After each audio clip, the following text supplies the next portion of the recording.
Imagine dropping $70,000 of your hard-earned money on what you thought was a piece of American history, only to watch it lose half its value before you even need your first tire rotation. Right now, across the country, a massive financial and cultural crime is taking place. Wall Street executives and corporate bean counters aren't just killing off the combustion engine. They are actively stealing the legendary names of the cars you grew up loving and slapping them onto soulless plastic, battery-powered grocery getters to trick you into buying them. They are hijacking your nostalgia to fund their failed science projects, and it gets worse. The car at the #1 spot on our list today, it's a 60-year-old American icon, an absolute symbol of freedom and rebellion. But the executives in Detroit brutally murdered it, turning it into a rolling iPad that is currently rotting on dealer lots, completely unwanted, costing early buyers tens of thousands of dollars overnight. You need to see this before you ever step foot in the dealership again. Here are 5 legendary cars ruined by corporate greed.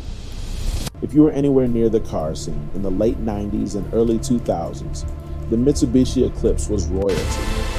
It was the poster child of the tuner generation. Thanks to its legendary 4G63 engine, the same bulletproof block found in the Lancer Evolution, the Eclipse GSX was a giant killer. It was an affordable, all-wheel drive rocket ship that could be tuned in a home garage to gap Porsches and Ferraris on the highway. It was Paul Walker's first ride in the Fast and the Furious. It was a dream car for a generation of working-class gearheads. Mitsubishi had a legendary pedigree. They had soul. But then, the corporate rot set in. By 2012, Mitsubishi killed the real Eclipse. For years, the name lay dead in the graveyard. Fans begged for a revival. They wanted a rear-wheel drive coupe to fight the Subaru BRZ and Nissan Z. What did the executives in Tokyo give them in 2017? The Mitsubishi Eclipse Cross. They took one of the most respected names in tuner history. 152 horsepower? You've got to be kidding me. This is pathetic, a total joke! No turbocharged, this place doesn't get street us, racing not pedigree, anymore. No manual transmission. Instead, they gave you a 1.5-liter engine, making a pathetic 152 horsepower, bolted to a soul-crushing, continuously variable transmission. Why? Because the spreadsheets told the boardroom that moms buy crossovers. They used the Eclipse name as cheap, lazy bait to get people into showrooms.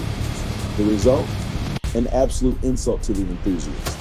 The Eclipse Cross didn't dominate the market. It just alienated the only people who actually cared about the Mitsubishi brand. Today, you buy an Eclipse Cross because your credit Feel that score rumble, brothers? wouldn't let Pure you buy a power. Toyota This is what RAV4. brotherhood sounds like. They Let's didn't light just up the ruin a car. night. They erased a legacy for a quick buck, leaving the brand as a hollow shell of its former glory. For the last 15 years, Dodge was the last bastion of unapologetic American muscle. While everyone else was downsizing and apologizing for emissions, Dodge was stuffing 700, 800, even 1,000 horsepower supercharged Hemi 5 8S into everything that had 4 wheels. The Charger was the ultimate 4-door middle finger to the EV revolution. Time to play with my new toys. It wasn't just a marketing slogan. It was a lifestyle. Oh, but it is. It was loud, it was obnoxious, and it was glorious. But Stellantis, the giant faceless European conglomerate that now owns Dodge, decided you aren't allowed to have fun anymore. Under pressure from government mandates and ESG investors, they executed the V8 engine via firing squad. The replacement? The 2024 Dodge Charger Daytona EV. To try and pacify the angry mob, this is how you repay Stellantis loyalty? executives gave this electric battery pack something called a Fratsonic This chambered is exhaust. America's sports car. Let me translate that corporate garbage for you. It's a fake exhaust system. It's a giant speaker mounted under the car that plays synthetic V8 noises. They actually think the American consumer is stupid enough to accept a video game sound effect in place of real mechanical engineering. The backlash has been catastrophic. Real gearheads are holding onto their V8 Chargers like gold bars, causing the used market for gas-powered Hemis to skyrocket out of reach for the average guy.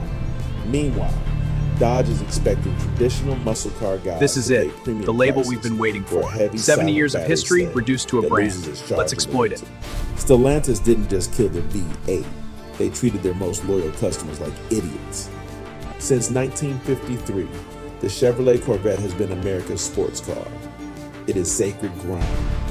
It's the blue-collar hero that could roll up to a track in Europe and embarrass Ferraris and Porsches that cost 3 times as much. The current C8 generation, with its mid-engine layout, was the realization of a 60-year dream. The Corvette name meant one thing and one thing. The strategy is paying off.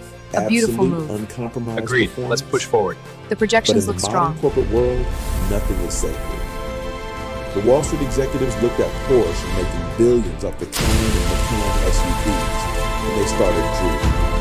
General Motors is currently executing a plan to spin the Corvette name off into its own sub-brand. That's right. Soon you will be pulling up to traffic lights next to a 5,000-pound, 4-door family hauler with a Corvette badge on it, probably powered by an electric battery. The suits in Detroit looked at 70 years of racing heritage and decided it was nothing more than a brand label to be exploited. When you put a Corvette badge on a minivan, the badge stops meaning anything. It dilutes the prestige. The guy who saved up his entire life to buy a real, low-slung Corvette sports car now has to share his heritage with a soccer mom running late for practice. GM is cashing in the brand's soul for short-term profits, risking the total destruction of the most respected nameplate in American automotive history. If you wanted to conquer the wild in the 70s and 80s, you bought a K5 Chevy Blazer. It had a removable top, solid axles, and a V8 that could pull down a house. It went toe-to-toe with the Ford Bronco as the ultimate off-road freedom machine. It was a truck built for men who worked with their hands. When Ford brilliantly revived the Bronco as a true off-roader, everyone expected GM to answer with a new rugged Blazer. Instead, the bean counter slapped the legendary Blazer name onto a soft front-wheel drive crossover that looked like an angry melted jelly bean. But the real nightmare started with the 2024 Blazer EV. GM rushed this vehicle to market to satisfy their all-electric future propaganda. The result? A catastrophic failure. Shortly after launch, GM had to issue a humiliating stop sale order. Why? Because the software was so horrifyingly broken that screens were going black, charging systems were failing, and brand new $50,000 cars were completely bricking themselves, leaving owners stranded on the side of the road. They didn't just ruin the Blazer name, they used the American consumer as unpaid beta testers for a defective product. Imagine spending 50 grand on a vehicle, only to have to call a tow truck because the software, written by the lowest bidder, crashed like a cheap laptop. The Blazer used to mean reliability in the harshest environments. Now it means you might not even make it to the grocery store. We have arrived at the number one spot, the most egregious, insulting, and financially devastating corporate betrayal in modern automotive history. The car we warned you about at the beginning of this video. The Ford Mustang is not just a car. It is the American dream cast in steel. Since 1964, it has represented freedom, youth, and power. It survived the gas crisis, it survived recessions, and it became a global icon. When you see that running pony badge, you know exactly what it stands for. But Jim Farley and the executives at Ford decided that heritage was worthless compared to the ESG scores and Wall Street stock bumps they desperately wanted. They needed to compete with Tesla. So, what did they do? Did they build a great electric vehicle and give it a new name? No. They stole the Mustang badge, slapped it onto a bloated jelly bean-shaped electric crossover, and called it the Mustang Mach-E. They took the very symbol of American rebellion and turned it into an appliance. But here is the dark truth that the media isn't talking about. It backfires spectacularly. Ford dealers are suffocating under the weight of unsold Mach-Es.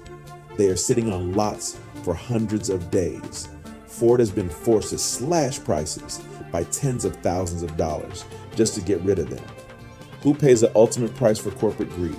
You do, the consumer. If you bought a Mustang Mach-E early on, trusting the Ford name, you have suffered a financial bloodbath. These vehicles are depreciating faster than a brick thrown off a bridge.